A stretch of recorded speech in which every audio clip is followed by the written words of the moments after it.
es abdomen superior por tomografía y resonancia. ¿Qué es lo que vamos a llamar los órganos del abdomen superior? El hígado, la vía biliar, el páncreas y el vaso. Vamos a empezar con un poco de anatomía, vamos a hablar del hígado. Es un órgano sólido, de mayor tamaño, ocupa la mayor parte del hipocondrio derecho. Tiene entre 13 y 17 centímetros, la media es de 15 cuando lo medimos. Cuando hablamos por encima de 15 ya empezamos a sospechar que el paciente puede tener una hepatomegalia. Está dividido en 3 lóbulos, lóbulo derecho, izquierdo y caudado, y tiene una doble irrigación por la vena porta y la arteria, pero la principal aporte vascular se lo da la vena porta. La segmentación hepática. El hígado lo podemos dividir a través de la vena porta y las venas suprahepáticas.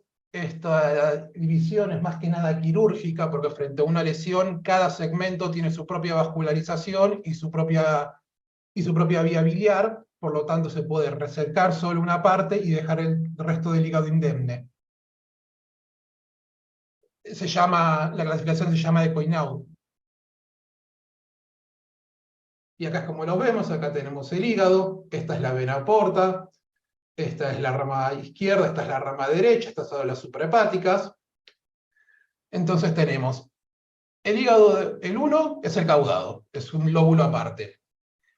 El 2 y el 3 es lóbulo izquierdo. El 4A y el 4B es lóbulo izquierdo también, 7, 8, 6 y 5 es lóbulo derecho. Por ahí ahora cuando veamos las imágenes, el 4A y el 4B, si bien están en parte de lo que es el lóbulo derecho, por la vascularización se considera el lóbulo izquierdo. Bueno, acá tenemos unas imágenes, acá marcamos el nivel de corte y como veríamos los lóbulos, parte izquierda, parte derecha. En los cortes más inferiores, cuando nosotros vemos el riñón, el lóbulo que está pegado al riñón es el 6. Muchas veces es una referencia radiológica para empezar a contar los lóbulos, o cuando vemos una lesión y vemos el riñón, ya sabemos que estamos en el lóbulo 6.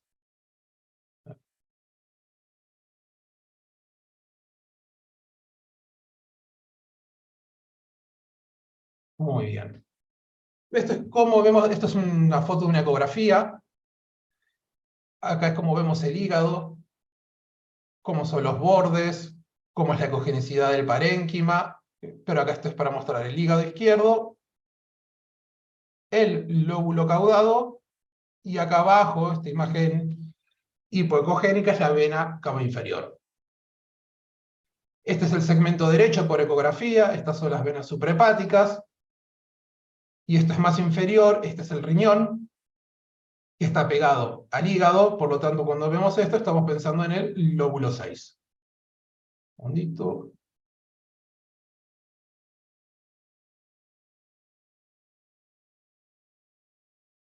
Muy bien. Vía biliar. Estos son esquemas de Netter. La vía biliar extrahepática. ¿Cómo está dividida la vía biliar? Nosotros tenemos el conducto hepático izquierdo, el conducto hepático derecho, que forman el conducto hepático común. Cuando se juntan con el conducto cístico de la vesícula, forman el colédoco. El colédoco tiene la parte del Carrefour, la parte retropancreática, retroduodenal y la parte intrapancreática. Desemboca el colédoco junto con el conducto de Wilson, el conducto principal pancreático, en la segunda porción del duodeno. Esta es una foto de una colangiografía por resonancia, en donde es un esquema, como ven en este esquema es lo que vamos a ver. Tenemos la vesícula, el cístico, entonces estas vesículas tenemos fondo, cuerpo y cuello bacinete, el cístico, hepático izquierdo, hepático derecho, hepático común, acá ya se juntan y ya tenemos el colédoco, y acá tenemos, lo que vemos acá, es todo el conducto principal de Wirsum, esto es la topografía del páncreas, cómo se juntan y desembocan. Bueno, el páncreas. Bueno, un segundito. El páncreas tiene 3 partes, la más grande es la cabeza, lo vamos a dividir en cabeza, cuerpo y cola. Entre la cabeza y el cuerpo se forma la vena porta la vamos a formar por las venas mesentéricas superiores e inferiores y la vena esplénica. La vena esplénica va a ir todo por desde el vaso, por todo detrás del páncreas. Y bueno, tiene dos conductos, el conducto principal o de Wirsum y el conducto accesorio o de Santorini.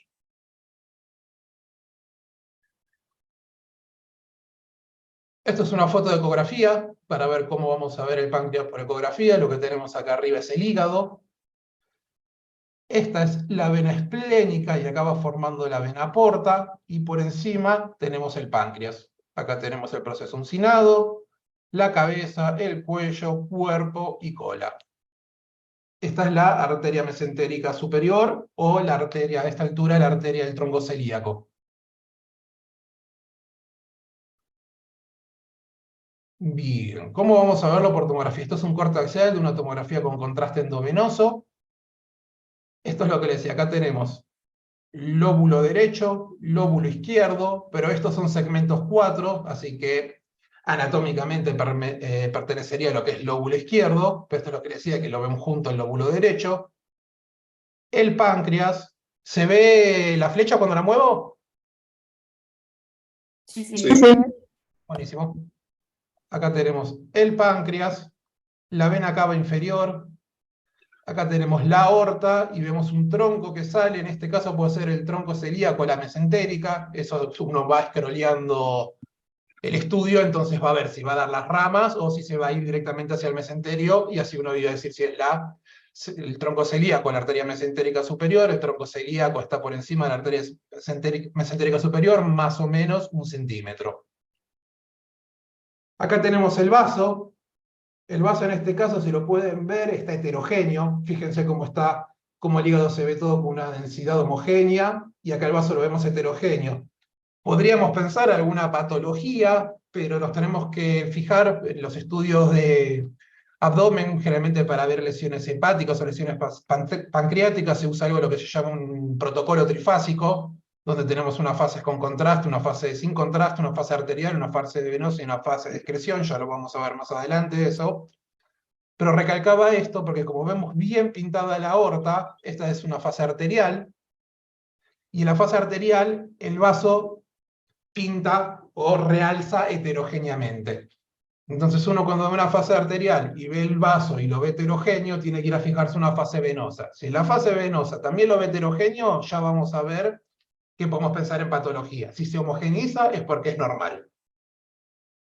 Entonces, bueno, vaso, esto es el ángulo esplénico del colon, y acá tenemos los riñones, cuerpo vertebral, canal medular, tenemos las costillas.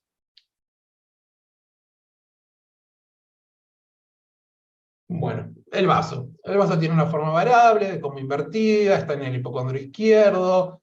El tamaño que nosotros usamos para hablar de esplenomegalia es mayor a 13 centímetros en su índice cefalocaudal y mayor a 6 centímetros en su anchura, o sea, en su transverso. Y el polo inferior del vaso está adyacente al polo superior del riñón izquierdo. Esto es por ecografía, acá vemos el vaso.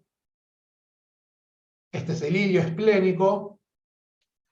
Y esta imagen que estamos viendo acá, más hipodensa, que tiene una corteza hipodensa y un seno más denso, este es el riñón, el polo superior del riñón izquierdo. En este caso, lo que está marcando acá es una lesión redondeada, una imagen redondeada, adyacente al vaso, isoecogénica con el vaso. Nosotros generalmente lo llamamos como vaso accesorio, pero para confirmar el diagnóstico de vaso accesorio tendría que tener función fisiológica, también se le puede decir vaso supernumerario. Bueno, esto es para ver un poco la vasculatura, las ramas de la aorta. Tenemos la aorta abdominal, cómo se dividen las ilíacas primitivas, y después la ilíaca externa y la ilíaca interna. En rojo, en azul tenemos las venas. Esta es vena cava inferior. Vemos, bueno, las arterias de las suprarrenales, pero bueno, acá tenemos el tronco celíaco, que es lo que nos va a dar la esplénica, la gástrica izquierda y la hepática común, que después se va a dividir en hepática propia y en la gastroduodenal. Las arterias renales, la arteria mesentérica superior, la arteria mesentérica inferior. Esto es una reconstrucción 3D por tomografía de un estudio con contraste endovenoso en fase arterial para mostrar lo mismo. Tenemos la aorta, las ilíacas primitivas, el tronco celíaco dando la esplénica, la hepática común, la mesentérica inferior, la mesentérica superior, perdón, arterias renales, estos son los riñones, esto es la reconstrucción de dos costillas. Bueno, acá vamos a tener las imágenes seguidas para ver con referencias de las estructuras anatómicas del abdomen superior. El estómago generalmente se evalúa por lo que es endoscopía, puede haber alguna patología que se pueda ver por tomografía o por resonancia, pero es más territorio de lo que es la endoscopía del estómago.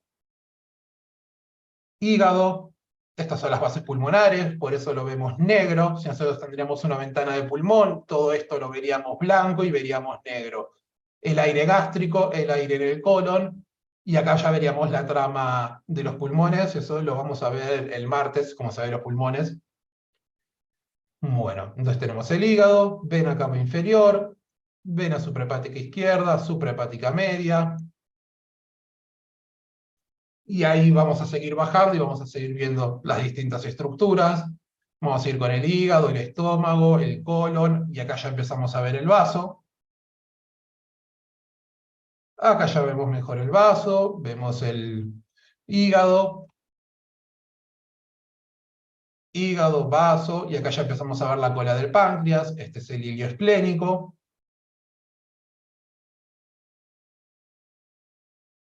Acá ya vemos el polo inferior del páncreas, el polo superior del riñón izquierdo, ya vemos más del cuerpo y parte de la cola y parte del cuerpo del páncreas. Acá ya lo tenemos marcada la salida del tronco celíaco y hígado, y empezamos a vislumbrar también el polo superior del riñón derecho. Corte más caudal.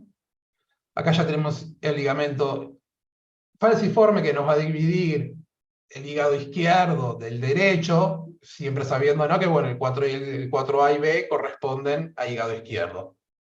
Entonces nos da intestino delgado, seguimos el vaso, los riñones, vemos más el páncreas. Seguimos con lo mismo, ya vemos el final del vaso, ya vemos más los tercios medios de los riñones, seguimos con el hígado, ya vemos el riñón, vemos un lóbulo, esto ya sabemos que estamos en la altura del segmento hepático 6, la arteria renal izquierda. Este es el espacio de Morrison, que tanto se busca por ecografía, o lo podemos ver por tomografía para ver si hay líquido libre. El espacio de Morrison, cuando hay líquido libre, estamos pensando en un traumatismo y vemos líquido en el espacio de Morrison, ya podemos pensar, y en el resto del abdomen, podemos pensar que más o menos ya hay 500 mililitros de líquido en el abdomen. O también se llena de líquido, o podemos ver imágenes líquidas en procesos inflamatorios de la vesícula. Bueno, vamos a empezar con las patologías, vamos a empezar con hígado. El hígado en la patología primero lo vamos a ir en lesiones difusas y lesiones focales. Las lesiones difusas son las que afectan difusamente a todo el parénquima, y las lesiones focales un sector. Dentro de las lesiones difusas vamos a tener las lesiones por depósito, la esteatosis por depósito de grasa, la hemocromatosis por depósito de hierro y la enfermedad de Wilson por depósito de cobre, y después tenemos la cirrosis. Bueno, causas que generan esteatosis o aumento del contenido graso del hígado: el abuso de alcohol, la diabetes, la hepatitis, drogas, la dieta, el trasplante hepático, principalmente la dieta. La verdad es que la alimentación que tenemos ahora, sumado al poco movimiento, hace que se vean muchos hígados grasos, no solo en personas por ahí con sobrepeso u obesas, sino en personas flacas. ¿Cómo vamos a ver la esteatosis por ecografía? Vamos a ver un aumento uniforme de la ecogenicidad hepática, puede ser difusa, focal o parcheada. ¿Nosotros cómo comparamos? Nosotros comparamos la corteza renal en ecografía con el hígado.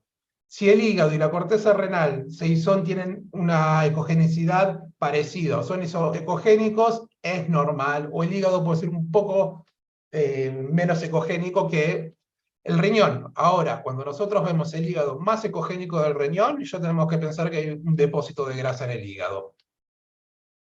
Por tomografía lo podemos evaluar tanto subjetivamente por las imágenes como midiendo las unidades de Hanfield. Para hablar, el hígado tiene que tener como mínimo 10 unidades menos que el vaso para empezar a hablar de esteatosis. Eso generalmente se hace subjetivo, no se mide las unidades, pero teóricamente tiene que tener menos de 10 unidades que el vaso. ¿Cómo lo vamos a ver por resonancia? Acuérdense que la grasa por resonancia se ve hiperintensa en T1 e hiperintensa en T2, pero menos que en T1. Y cuando hacemos saturación grasa, que es cuando eliminamos la grasa, se tiene que ver hipointenso. Entonces, bueno, acá dice que la densidad del hígado normalmente es 8 unidades menores que el vaso, en corte sin contraste. En este caso estamos viendo una tomografía sin contraste. Fíjense el hígado, cómo se ve hipodenso con respecto al vaso. Y cómo vemos las estructuras vasculares del hígado que parecen que tienen contraste endovenoso. Entonces, cuando nosotros tenemos un estudio sin contraste endovenoso y vemos las estructuras vasculares así, con un hígado hipodenso, pensamos en depósito de grasa. Esto es lo que le decía la ecografía. Fíjense cómo hay una ecogenicidad aumentada con respecto a la corteza renal. Este es el riñón, corteza, seno. Acá tenemos el hígado. Este es el diafragma. Esto es pulmón. Como tenemos aumentada la ecogenicidad, también depósito de grasa. Hay una clasificación que es por ecografía, que se dice estatosis leve, moderada o severa, según cómo se ve. Cuando nosotros vemos diferencia con la corteza renal, decimos que es una esteatosis leve. Cuando nosotros no podemos ver los bordes ecogénicos de los vasos portales, decimos que es una esteatosis moderada. Y cuando perdemos la diferenciación entre el hígado y el diafragma, decimos que es una esteatosis grave. Esto se usaba por ahí más antiguamente por la definición de los equipos. La verdad es que los equipos de ecografía, cuanto mejores son o mayor gama tienen de los equipos, esta diferencia ya no se ve. Seguimos viendo los vasos portales, seguimos viendo el diafragma. Vamos a seguir un poquito más y ahora volvemos a entrar. Por lo tanto, generalmente se habla de esteatosis.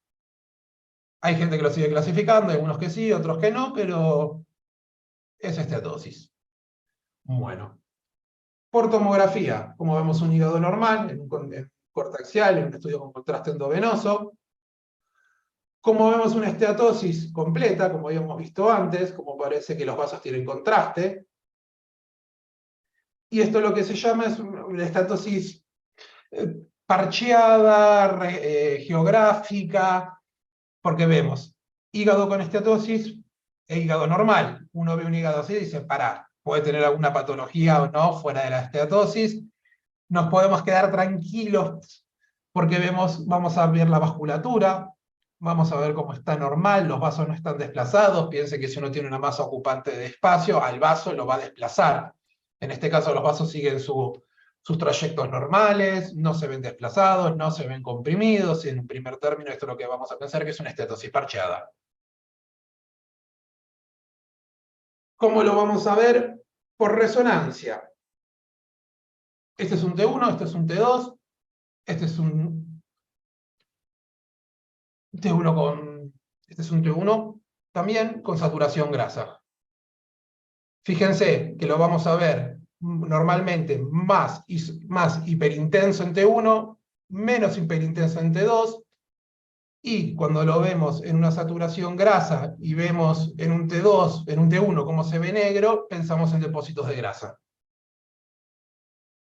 Bueno, vamos a empezar con la hemocromatosis. La hemocromatosis es un depósito de hierro. Las patologías pueden ser primarias o secundarias, antecedentes de transfusiones, consumo de hierro, anastomosis por tocaba, en los TIPS cuando hay cirrosis, o por la cirrosis alcohólica. Y primaria es una enfermedad autosómica recesiva, generalmente se ve más en hombres, y tenemos depósito en el hígado, páncreas, miocardio. Entonces fíjense en esta tomografía sin contraste. Miren cómo se ve el hígado, que parece que tiene contraste, y cómo se ve el vaso. Lo vemos mucho más denso el hígado que el vaso. En un primer término, esto podemos pensar que es una enfermedad por depósito. Cobre, hierro, eso después se verá. La enfermedad de Wilson, que es por depósito de hierro, que es por depósito de cobre, donde se va a depositar principalmente en el cerebro, en el hígado y en las córneas, lo que se llaman los anillos de Kayser-Fleischer. ¿Y cómo lo vamos a ver? También vemos el hígado aumentado de cogenicidad, digo, de densidad con respecto al vaso. En este caso ya podemos pensar en una enfermedad más avanzada, ya hay signos de cirrosis, el parénquima está heterogéneo, está lobulado, vemos imágenes nodulares. En un primer término, o sea, pensando que es una hemocromatosis por el aumento de densidades y las imágenes nodulares, podemos pensar que es una enfermedad por depósito, por cobre o por hierro, que ya está en un estadio avanzado, estamos hablando de cirrosis. Para hablar de la cirrosis, bueno, es una respuesta crónica, una agresión hepática repetitiva, caracterizada por fibrosis y nódulos de regeneración, la mayor incidencia está relacionada con el consumo del alcohol. Otras patologías que los pueden dar son los cambios congestivos, como la enfermedad budiquial y la insuficiencia cardíaca congestiva, los fármacos, hereditarias, y 25% pueden estar relacionadas a hepatitis virales, hemocromatosis o cirrosis filial. ¿Qué vamos a ver? A ver, quedan 6 minutos. Bueno, vamos a volver a entrar, ahí cierro y volvemos a entrar si seguimos. Dale.